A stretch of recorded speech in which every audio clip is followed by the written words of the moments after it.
Welcome to episode 7 of Sidelined with Jonny and Noah. I'm Jonny. And I'm Noah. In this episode, we'll be going over certain things like topics around the league, injuries, and our top 5 quarterback wide receiver duos, and more. Stay tuned. Let's get into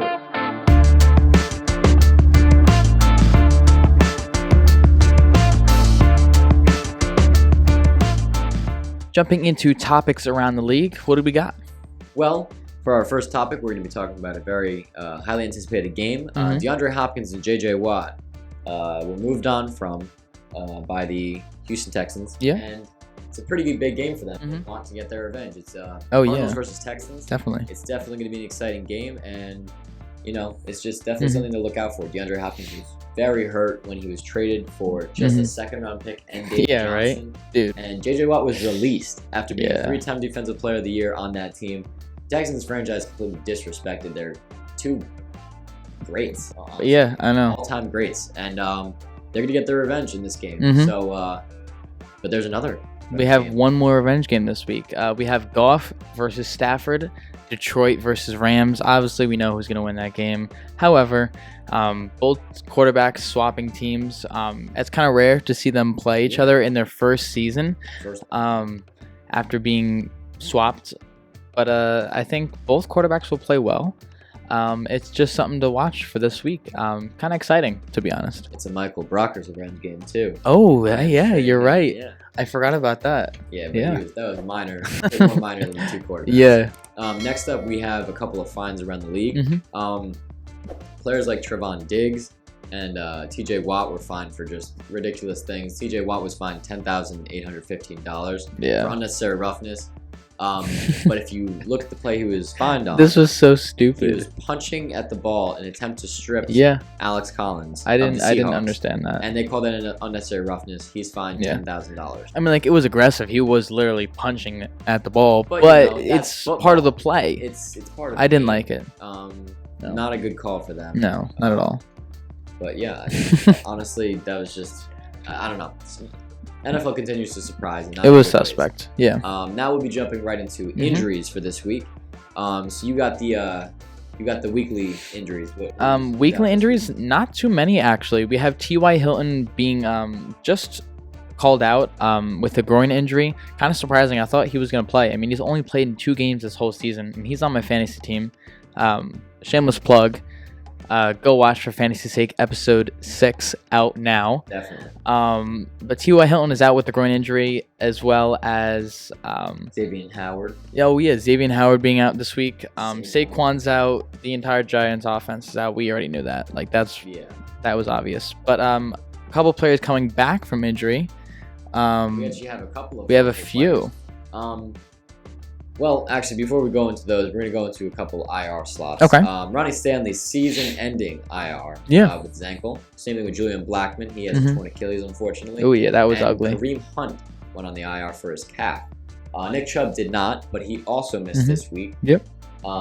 Which is also a calf injury, so he probably will be back next week because hopefully, why not place him on the IR? Yeah, I know. When they had to, but yeah. Here's a couple players getting activated from the COVID-19 list /IR. That's Damian Williams. He was unvaccinated, so he took a little bit longer than some other players to get off the list, but he's off and he's ready to play. And Quentin Nelson finally activated. And that's a big move for the Colts offense. He's going to come back. Hopefully he's back into football shape. Yeah, I think that's a huge win for them. That's great. And moving forward, we have answering the call.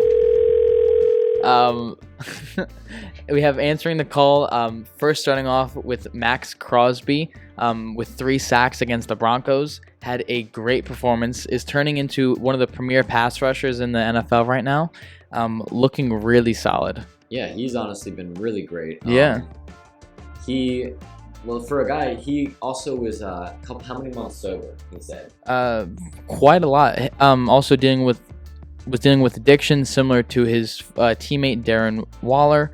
Yeah, they both. They were both just opened up about that, which is a pretty crazy story. Yeah, I mean, he has 5 sacks in the season. I think he's top of the league in that statistic. Or one of the top in the league. I'm pretty sure 8 is the lead right now. But he's really been having that comeback season. As a rookie, he was amazing. So yeah, having 10 sacks as a rookie, he's looking good. Good for him for being more than 6 months sober, I believe. Yeah. And now we also are going to be talking about Darrell Henderson. Of course, we all know he's a star this year, so you would think, what do you mean by answering the call? Well, he wasn't supposed to be the starter. Yeah, brother wasn't even the starter. Cam Akers was supposed to be the guy, but he unfortunately also tore his Achilles and was placed on season-ending IR before the season even started. Yeah. Darrell Henderson has been killing it. I know. He's been having a great season. Only 1 game missed from injury because he's had injury history. He's very injury prone. He was the starter. 2 seasons ago? Oh yeah, after just couldn't keep it. But he couldn't keep it together. And now but he looks really good. Great season, fantasy wise and NFL wise. I mean, looks great. Yeah, that offensive line is really good, and it helps, I'm sure. But he just looks phenomenal. He can catch the ball out of the backfield. Great runner, has good vision and good patience. He just looks like he's really coming to his own and looks solid. He's definitely answered the call. Yeah. Another one is Derek Carr. Oh, you're bored. I like Derek Carr. After dealing with this whole drama situation in the Raiders locker room and organization, after losing his coach, he leads his team to victory and looked really solid. Yeah. Really good. I just liked how he answered it. And finally wrapping up this section, Khalil Herbert. You might ask, are you talking about a combination between Justin Herbert and Khalil Mack? No, this is a real player. He is the Bears' 3rd-string running back. Dave Montgomery, obviously on IR, and Damian Williams was on the COVID list all of last week. He stepped in. 6th-round pick. 6th-round pick. Not really a well-known name. No. 19 rushes for 91 yards and a touchdown. Dude looked really solid. Yeah, I mean, he looked really great for a running back that doesn't normally get to play. He made his mark, and that's without a doubt. Definitely answered the call on that. And jumping into our top 5 for this week is a quarterback wide receiver duos. Would you like to start? To start, we both actually have the same number 1 duo. Yep, for this week, we have Rodgers and Adams. A great duo. They look on a whole other level this year. They both look really solid, and Adams is defining himself as that clear number 1 receiver in the league. Yeah. I'm going to go to my number 2 because it's very obvious. It's Rodgers and Adams right now. I'm going to go to my number 2, which is Mahomes and Travis Kelce. Not Tyreek. Now I know he's not Reek, but Mahomes and Kelce get wide open all the time. Well, Mahomes and Kelce's connection. Kelce's an excellent route runner, and Tyreek Hill is responsible for 2 of Mahomes' picks. Okay. So, I'm gonna have to give it to Kelce. He's one of the better. He's the best tight end in the league, and as a receiver, he's one of the best. So I'm gonna give that to them because they just look elusive. He just gets open, and Mahomes can sling it to him. Honestly. Yeah. No, I agree. Your number 2 is very similar to mine, but different. Very similar. Yes. My number 2, I have Mahomes and Tyreek. Really interesting that you had Kelce as his number 1 option. I understand it, but at the same time, Tyreek is one of the premier pass catchers in the league.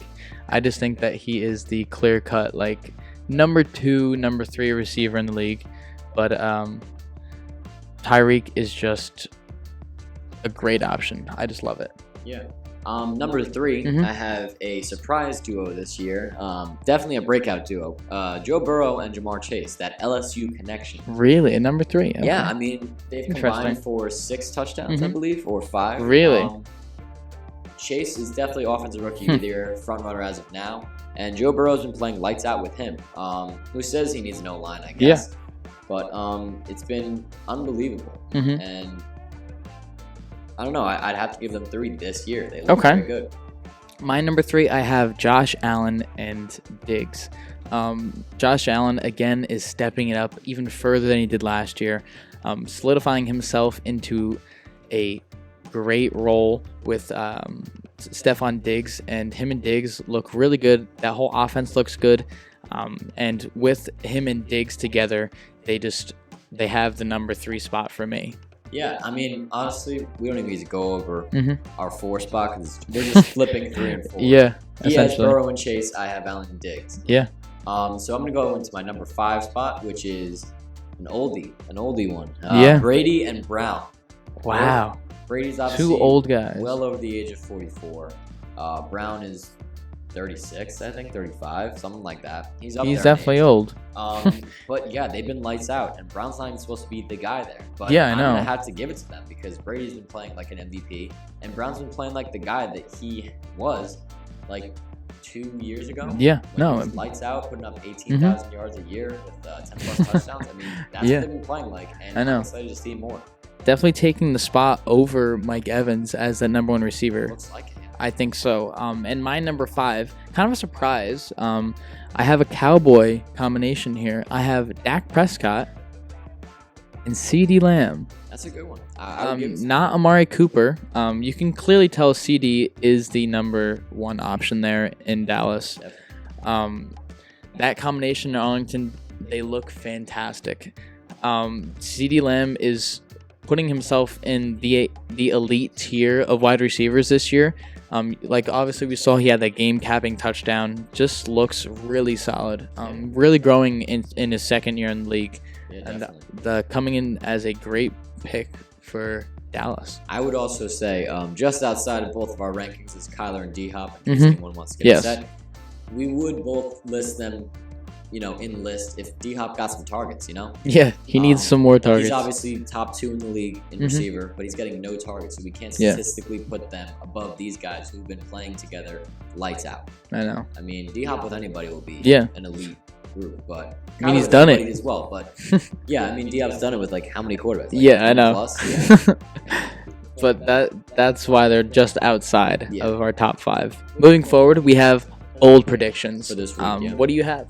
I'm gonna go with a surprise. Mm-hmm. You already talked about the J.J. Watt, DeAndre Hopkins revenge game, but I'm gonna go with the Texans keeping the game at least close, if not winning against the Really? Cardinals. Against the Cards? A A little humbling. very experience. bad Texans team. I'm gonna be honest with you.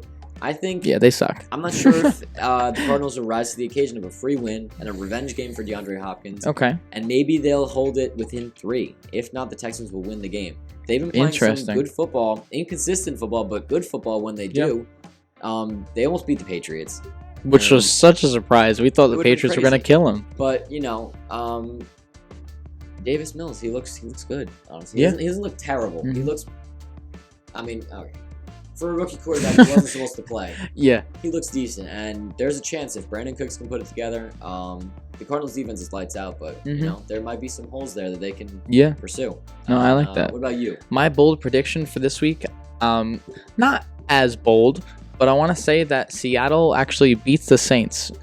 We know that Seattle is really beat up, having no starting quarterback or starting running back, and a Possibly no RB2 either. Yeah, because no Alec RB2. Collins might be out as well. we know Rashad Penny should be coming back. I don't know if he's gonna actually play this weekend, but he was taken off the IR. He's expected to play, actually. Okay. But I think that they will nudge them out. I think Jameis will have a good game, and I just think that the defense will actually win them this game. That's a pretty good pick. We'll see. honestly. Yeah, I feel like it'll be a close game just because, it's just the feel that I get Yeah. from these teams. Exactly. Moving on to the game plan, we're going to be going over our games of the week. Johnny, would you like to go first? My game of the week, AFC North battle, Bengals versus Ravens. It's a big one, yeah. 2 of the upper echelon teams in the league right now. I think the Bengals are going to get the dub. Really? Yeah.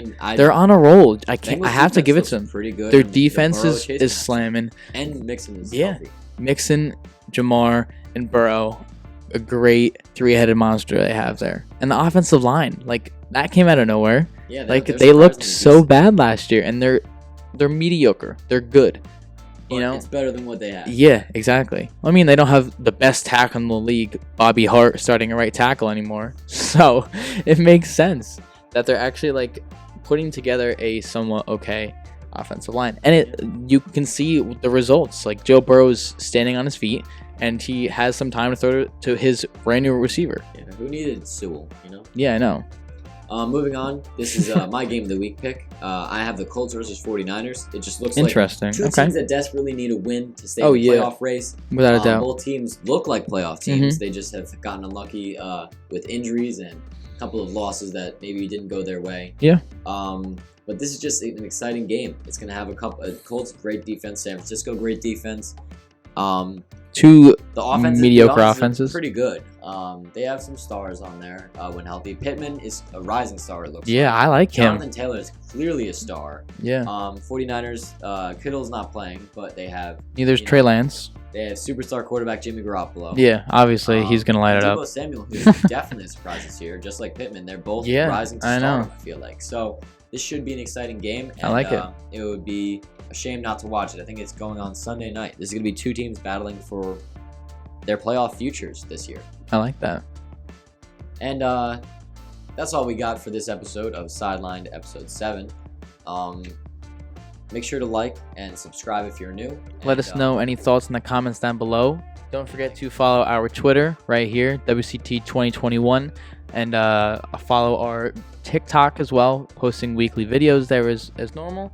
And that's really it. That's all we got for you guys this week. Have a happy Sunday, everybody. We'll see you next week. Peace.